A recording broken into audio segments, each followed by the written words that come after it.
বাবুদের খাওয়ার পর অনেক বাবু দেখবেন যে হচ্ছে খাবার হজম হতে চায় না। আপনারা কমপ্লেইন করেন যে বাচ্চার পেটের ভেতরে হচ্ছে গড়গড় করতেছে, ফুটফুট করতেছে, বাবু পায়খানা করার সময় কান্নাকাটি করতেছে। এইসব বাচ্চাদের ম্যাক্সিমাম হয় কি পেটের ভেতরে গ্যাস জমে। বাচ্চা যখন হচ্ছে বুকের দুধ খায়, ওরা কিন্তু শুধুমাত্র বুকের দুধ খায় না, দেখা যায় যে বুকের দুধের সাথে অনেকগুলা গ্যাসও টেনে নেয়। ঠিক আছে, আপনারা যখন দুধ খাওয়াবেন তখন অবশ্যই খেয়াল রাখতে হবে যে শুধুমাত্র বুকের মানে দুধের গোটা না, পুরা কালো অংশই যেন মুখের ভেতরে যায়। তাহলে কি হবে, ও পুরো দুধটা টানবে, দুধের সাথে গ্যাস যেতে পারবে না।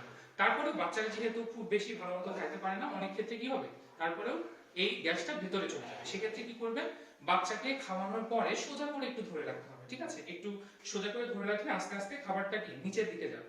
আর সেকেন্ড যেটা, সেটা হচ্ছে বার্পিং করতে হবে। বার্পিং খুবই কমন, আমরা কিন্তু ফ্ল্যাকল জাতীয় ওষুধ খেয়ে থাকি, ফ্ল্যাকল খাওয়ানো লাগে না। ফ্ল্যাকল যেটা করে গ্যাসের এই মলিকুলগুলো ভেঙে দেয়। ঠিক আছে, আপনি বার্পিং করবেন। বার্পিং কি, বাচ্চাকে এইভাবে ফিক্স করলেন ঘাড়ের উপরে, তারপর হাতটা এরকম করবেন, তারপর হচ্ছে এভাবে এভাবে থাপড়াবেন। ঠিক আছে, এটা মোটামুটি আধা ঘন্টা মানে 30 সেকেন্ড থেকে 1 মিনিট পর্যন্ত থাপড়াবেন।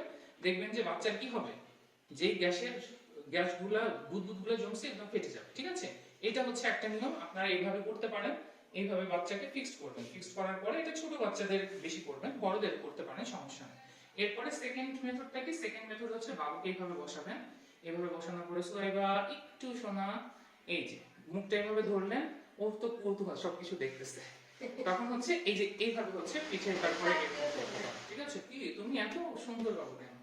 ঠিক আছে, এই যে এইভাবে এইভাবে যদি করেন সেক্ষেত্রেও কি হবে, এইটা চলে যাবে, এই গ্যাসের বুদবুদগুলা চলে যাবে। আরেকটা মেথড আছে, সেটা হচ্ছে পায়ের উপরে রেখে উল্টা করে, ওটা দরকার নাই। এই দুইভাবে যদি আপনি করেন, বাচ্চাকে যদি ঠিকঠাক দুধ খাওয়ান আর এইভাবে যদি আপনি এই বার্পিং করেন, তাহলে ইনশাআল্লাহ পেটে গ্যাস থাকবে না।